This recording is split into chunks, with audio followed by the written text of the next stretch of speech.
Assalamualaikum warahmatullahi wabarakatuh. Perkenalkan, kami dari kelompok 1 akan mempresentasikan tugas ujian akhir semester 2 mata kuliah aplikasi basis data tentang pembuatan database koperasi simpan pinjam. Kelompok kami terdiri dari 3 orang, yang mana Muhammad Haryadi Syahputra sebagai ketua, saya sendiri Adrian Rashid sebagai anggota dan Hafiz Arasid sebagai anggota. Langsung saja kita masuk ke pembahasan materi presentasi. Oke, baik. Di sini saya akan mempresentasikan terkait Entity Relation Diagram atau ERD. Entity Relation Diagram atau diagram hubungan entitas adalah hubungan antar data dalam basis data berdasarkan suatu persepsi bahwa real world terdiri dari objek-objek dasar yang mempunyai hubungan atau relasi antar objek-objek.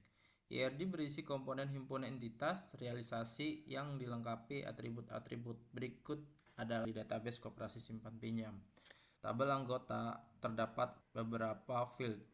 Yang pertama, nomor anggota, nama, alamat, kota, nomor telepon, dan pekerjaan. Setelah data anggota diproses menjadi disimpan, akan masuk ke tabel simpan yang dimana ada field no trans, tanggal, jenis, dan saldo. Untuk memperjelas database tabel simpan terdapat tabel detail yang dimana fieldnya ada nomor trans, nomor anggota, tunai, cicil, dan total. Dari proses tabel anggota bisa juga memasuki proses pinjam, di mana di tabel pinjam memiliki field nomor pinjam, tanggal pinjam, nomor anggota, keterangan pinjam pokok, bunga admin, tanggal start, tanggal finish, jumlah bunga, jumlah pinjaman, dan tanggal bayar.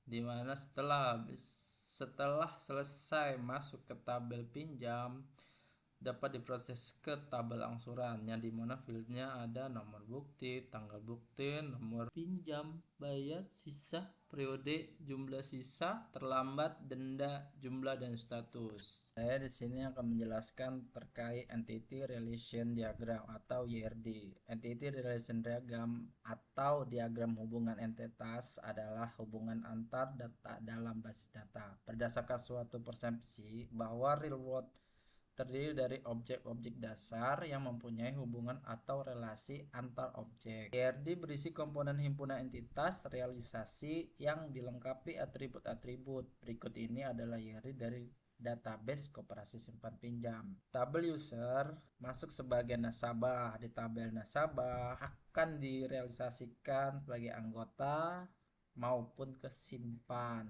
Setelah sampai disimpan, tabel simpan akan merealisasikan ke tabel pinjam, di mana tabel pinjam itu akan mengeluarkan data-data tabel nasabah. Untuk tabel nasabah yang mempunyai anggota atau terdapat ID record anggota akan menampilkan tabel anggota itu sendiri. Untuk kali ini saya akan menjelaskan terkait logical record structure atau LRS. Logical record structure adalah cara atau teknik untuk menggambarkan basis data berupa relasi antar tabel yang transformasikan IRD ke LRS melalui proses kardinalitas. Berikut ini adalah LRS dari tabel koperasi simpan pinjam. Tabel anggota realisasi dari nama, alamat, kota, nomor telepon, dan pekerjaan. Nomor anggota realisasikan ke tabel pinjam, di mana isi tabel pinjam adalah nomor pinjam, tanggal pinjam, nomor anggota yang sudah ditransaksikan di tabel anggota, keterangan pinjam pokok, bunga admin, tanggal start, tanggal finish, jumlah bunga, jumlah pinjam, angsuran, dan tanggal bayar. Untuk tabel pinjam realisasi ke tabel angsuran, di mana nomor pinjam sudah realisasikan ke tabel angsuran. Terdapat nomor bukti, tanggal bukti, nomor pinjam, bayar, sisa, periode, jumlah sisa, terlambat, denda, jumlah, dan status. Untuk dari tabel anggota juga berealisasi ke tabel detail, di mana tabel detail itu memiliki dua realisasi tabel anggota dan tabel simpan. Tabel detail sebagai berikut: nomor trans, nomor anggota, tunai, cicil, dan total. Untuk tabel simpan terdiri dari nomor trans, tanggal date, jenis, dan saldo. Selanjutnya ada spesifikasi file. Berikut ini adalah spesifikasi file dari koperasi simpan pinjam. Yang pertama, tabel anggota memiliki elemen data yang meliputi nomor anggota, nama, alamat, kontak, nomor telepon, dan pekerjaan. Di sini juga ada type integer sebagai nomor anggota, varchar sebagai nama, alamat, kotak, nomor telepon, dan pekerjaan. Di tabel anggota ini ada keterangan yang memiliki primary key dan auto increment. Yang kedua, tabel simpanan memiliki elemen data, nomor transaksi, tanggal, jenis, dan saldo. Tipenya integer sebagai nomor transaksi, date sebagai tanggal, varchar sebagai jenis, integer sebagai saldo. Keterangan dari tabel simpanan ini juga sama, primary key dan auto increment. Lalu ada pinjaman tabel yang ketiga, yaitu tabel pinjaman memiliki elemen data, nomor pinjaman, tanggal pinjaman, nomor anggota, keterangan, pinjaman pokok, bunga, admin, tanggal start, tanggal finish, jumlah bunga, jumlah pinjam, angsuran, dan tanggal bayar.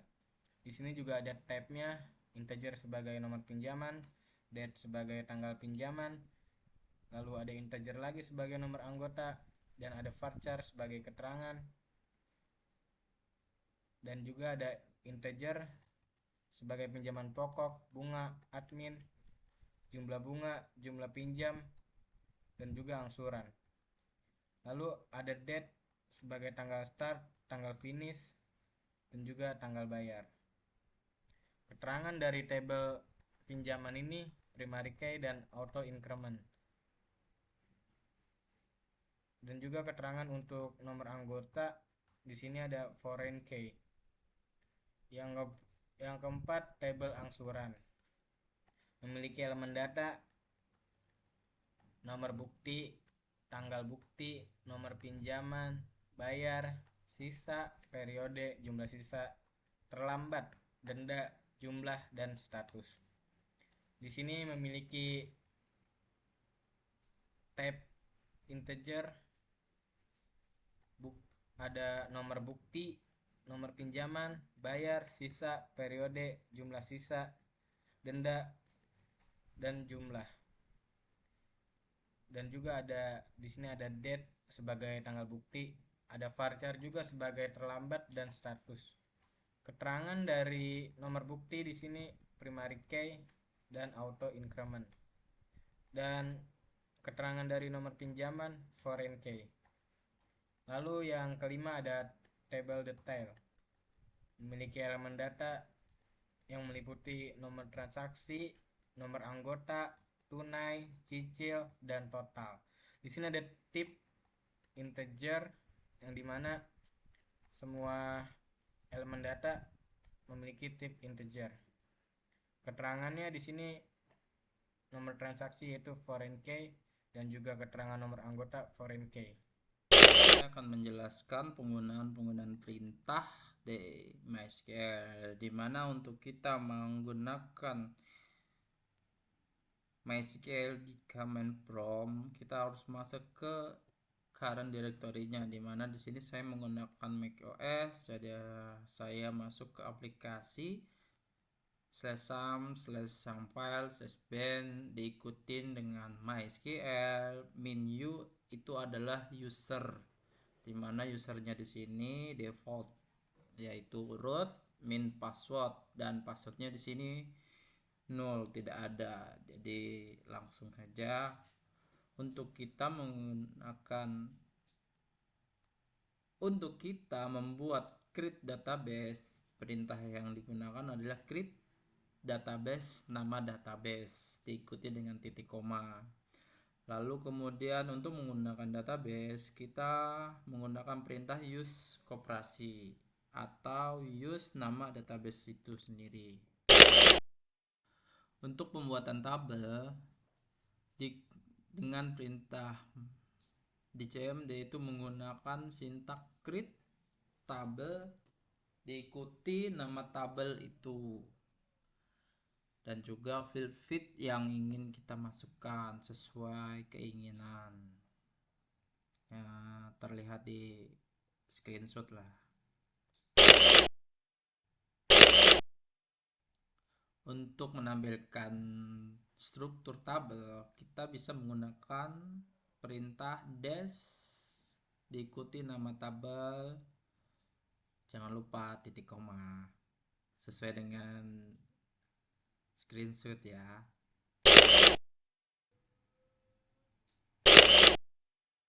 Nah, untuk kita input data ke tabel yang kita inginkan, kita menggunakan perintah insert into nama tabel values apa aja yang mau kita masukkan ke tabel tersebut sesuai dengan fieldnya.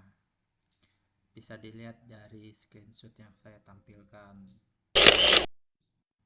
Nah, untuk menampilkan data yang sudah diinput, kita bisa menggunakan perintah select bintang from nama tabel.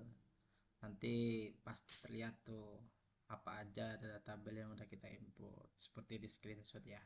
Baik, teman-teman, di sini saya akan mempraktekkan kasus dari database koperasi simpan pinjam dan juga saya akan menggunakan perintah inner join untuk menampilkan data, nama, alamat, jumlah pinjaman, angsuran, dan total dari 3 tabel. Langsung saja kita tulis sintaknya ke dalam command prompt. Kita tulis select data, select tabel anggota. Mungkin dari teman-teman ada yang belum tahu apa itu inner join. Inner join merupakan suatu perintah pada SQL Server yang digunakan untuk menggabungkan beberapa tabel sehingga akan menampilkan data-data yang mempunyai nilai sama antar tabel dalam suatu database.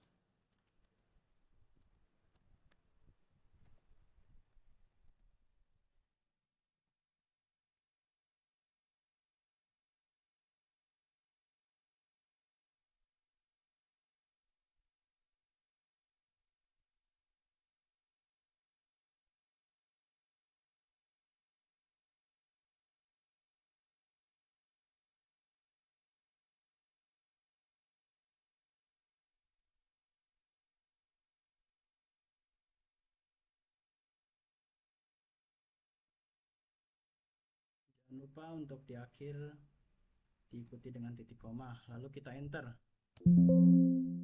Bisa dilihat teman-teman, di sini terdapat error yaitu pada tabel pinjam. Karena pada tabel pinjam terdapat penginputan secara 2 kali, maka terjadilah error. Langsung saja kita memberikan sintak yang benar dan tidak ada error lagi. Kita tulis lagi select tabel anggota titik nama nomor anggota diikuti dengan titik koma. Langsung saja kita enter.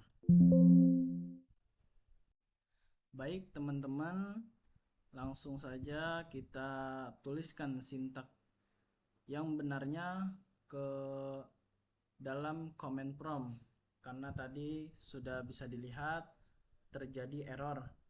Langsung kita ketik select tabel anggota titik nama tabel.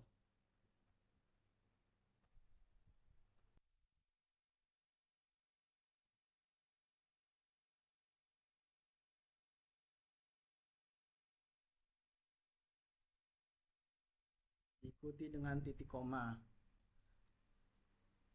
Kita klik enter. Nah, ini hasilnya teman-teman. Jadi ini adalah hasil yang benarnya. Karena tadi kan error, jadi kita tidak bisa melihat yang mana yang benar, dan ini sudah bisa dilihat yang benarnya. Seperti tadi dibilang di awal, saya akan menampilkan data nama, alamat, angsuran, total, dan jumlah pinjam. Dapat dilihat di sini terdapat data nama, data alamat, angsuran, total, dan jumlah pinjaman. Kesimpulan, yang pertama, mahasiswa dapat memahami dan merancang struktur dasar database dengan menggunakan IRD dan LRS. Yang kedua, mahasiswa dapat memahami dan membuat program lanjutan di MySQL. Dan yang ketiga, pengelolaan data dapat dilakukan dengan cepat dibandingkan dengan sistem manual. Sekian presentasi dari kelompok 1. Apabila ada salah kata baik dalam penyampaian maupun pengucapan, mohon dimaafkan. Sekian dan terima kasih. Wassalamualaikum warahmatullahi wabarakatuh.